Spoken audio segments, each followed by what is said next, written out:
monarch on the island of Corfu. His mother was Princess Alice of Battenberg, which made Philip a great-great-grandchild of Queen Victoria, just like his future wife. But when he was just 18 months old, Philip and his family fled Greece after a coup. He was to find a new home and a future through the Royal Navy. His Majesty walking down the ranks of the cadets. At the Naval College in Dartmouth, an encounter that changed his life. At the back here, in the centre of the screen, is 18-year-old Prince Philip. He'd been asked to entertain the King's daughters during a royal visit. Elizabeth, at the time, was just 13. Afterwards, they played croquet. It was clear she had taken a shine to the tall and handsome cadet. War would interrupt any romance that followed. He was mentioned in dispatches. They exchanged letters. It's easy to see the radiant happiness of the princess. And the coming of peace brought the rekindling of love.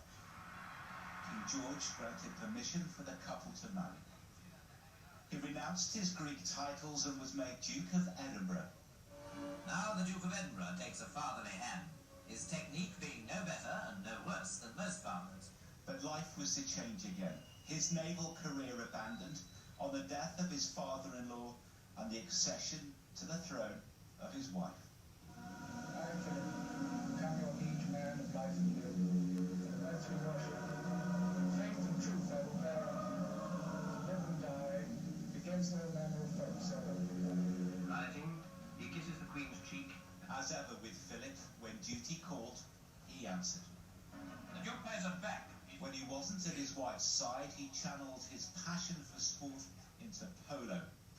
And at the age of 50, turned his attention to carriage driving, for all its challenges and occasional dangers. The Duke took charge of the family side of what even he referred to as the firm. Never more tested than in the collapse of the marriage of his oldest son. The Duke was supportive of Princess Diana. Like her, he was once the royal outsider too. On her death, amid public anguish and anger, he shepherded his grandsons through their immense trauma, and in doing so, helped guide the institution of monarchy past its greatest challenge in modern times.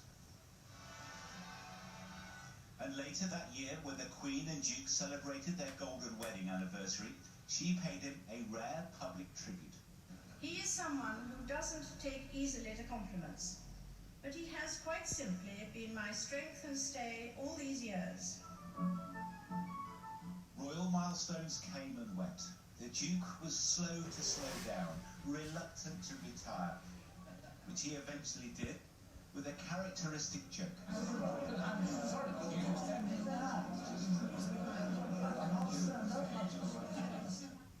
To the end, this was a partnership. To his wife, to the monarchy, Philip has fulfilled his promise. John Ray, ITV News. And our royal editor Chris Shipp is here. Chris, very sad pictures looking at them together. The Duke had huge influence, didn't he, in this country, throughout the Commonwealth, but all of this is happening at a very difficult time in time of pandemic. Yeah, you're right. Let me just take some of those issues. Look, nothing changes constitutionally. The Queen remains the monarch. It's just that she now does so without the consort that's been at her side since 1952.